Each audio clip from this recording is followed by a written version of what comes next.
Ma'am मैं UC 149 में जाता हूँ। एक तलाक याफ्ता औरत है जो बहुत जुल्म सितम के बाद उसका एक निकाह हो जाता है। हम जब निकाहनामा रजिस्टर कराने जाते हैं तो मरीम नवाज़ साहिबा के जो ऑर्डर्स हैं उसको फॉलो किए बगैर 750 रुपये फ़ीस है, जबकि यूसी 149 वाले हमसे 15,000 तलब करते हैं कि हम निकाहनामा तब रजिस्टर्ड करेंगे। हाँ जी, और उसके बाद गवाहान भी वो साइन भी खुद करेंगे, सब कुछ हमसे होगा।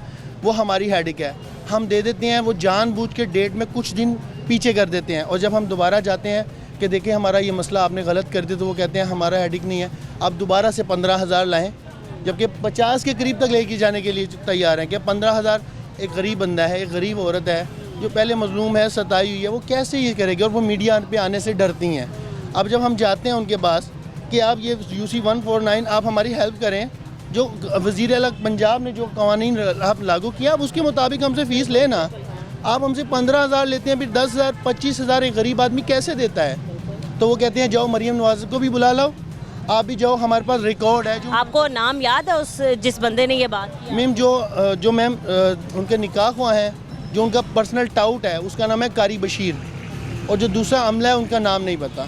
कारी बशीर यूसी 149 जी मैम। उसने कहा है कि जाओ जितने पैसे हैं भी बुला लो और आप खुद भी आ जाओ, हम देख लेंगे, हमारे पास रिकॉर्ड है जो उन्होंने खुद से। मैं उम्मीद करती हूँ कि हमारी सीएम साहिबा तक ये बात पहुँचे और वो वाकई खुद जाएं, अपनी कोई टीम के मेंबर भेजें और वो बताएं कि भाई इस तरीके से काम हो रहा है कि अगर तो कोई अहकामात उनकी तरफ से जारी किए गए हैं तो उस पर अमल दरामद करना और करवाना भी हमारे लोगों का काम है। 750 रुपये जो लीगल जो फीस है 750 रुपये है, जबकि 10,000 रुपये लेने के बाद 15,000 मजीद तलब किया जा रहा है। और जानबूझ के डेट जो अजरा डेट है वो 13 नवंबर है, जो तलाकनामे पर है।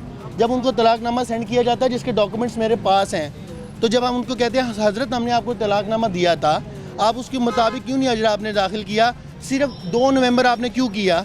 जब हम नादरा में जाते हैं तो नादरा वाले मजीद हमें कहते हैं कि आप उनके पास जाएं, आप फ्रॉड कर रहे हैं। जब मैं जाके कहता हूँ कि मरीम नवाज़ साहिबा के पास हम जाने की कोशिश करेंगे, हम कंप्लेन देंगे, तो वो गाली के अंदाज में कहता है जाके उसको भी बुला ला और तू भी आ जा। जबकि मेरे साथ लेडीज़ थी, वो शर्मिंदगी के बायस वो घर चली गई हैं।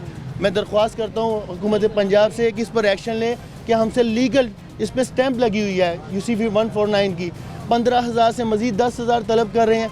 मैं गरीब इंसानों में एक हाफिज़ हूँ, मेरी इतनी इनकम नहीं है मेरी कि मैं इतने 15 से 20,000 रुपये 20,000 इन लोगों के मुंह में डालें, इन लोगों के मुंह बंद करवाने के लिए। जी खुदारा मैं हेल्प की दरख्वास्त करता हूँ मरीम नवाज़ साहिबा से। ठीक है, मैं भी उम्मीद करती हूँ भाई साहब कि आपकी जो है वो बात आगे तक पहुँचे और लाजमी इस पर एक्शन लिया जाए, और सीएम साहिबा की ही कोई टीम का मेंबर आए आपकी हेल्प करने और उस बंदे के पास जाके बताए कि मैं अब आ गया उनकी तरफ से। क्योंकि ऐसी हटदर्मी बहुत से लोग करते हैं, मतलब नो डाउट जितने भी काम हो रहे हैं लाहौर में अच्छे हो रहे हैं, डेवलपमेंट के काम, ये वो उनका काम है ऑर्डर्स जारी करना। अब जो नीचे का अमला है जो ये सारी 2 नंबरियाँ कर रहा है, उन पर भी सख्ती से अमल दरामद मतलब उन पे एक्शन होना चाहिए। जी मैम ज़रूरी। ऐसे ही है भाई, ये बहुत ही अच्छे इंसान हैं, इनकी हम कसम दे सकते हैं। बच्चों को सपारा भी पढ़ाते हैं फ्री, कोई पैसा नहीं लेते। तो साइन भी उन्होंने खुद किए हैं, गवाह के साइन भी उस बंदे ने खुद किए हैं। वो इस इलाके में बहुत बदनाम है, पावरफुल है वो लोग, वो बहुत पावरफुल है। एरिया सब उनके साथ में कोऑपरेट करता है। जो हम गरीब लोग हैं, हम जाएंगे, हमें एक डराएगा, दूसरा डराएगा, हत्ता के जो थाने में की धमकी देता, मुस्लिम लीग नून का है ना, वो उसकी धमकी दे देता। नहीं ऐसा नहीं है कि अगर तो नून लीग से सपोर्ट करेगा तो उसकी तमाम गलत चीज़ों को पार्टी सपोर्ट करेगी। जो गलत है वो गलत है। मैं रिकॉर्ड पे बात कर रहा हूँ।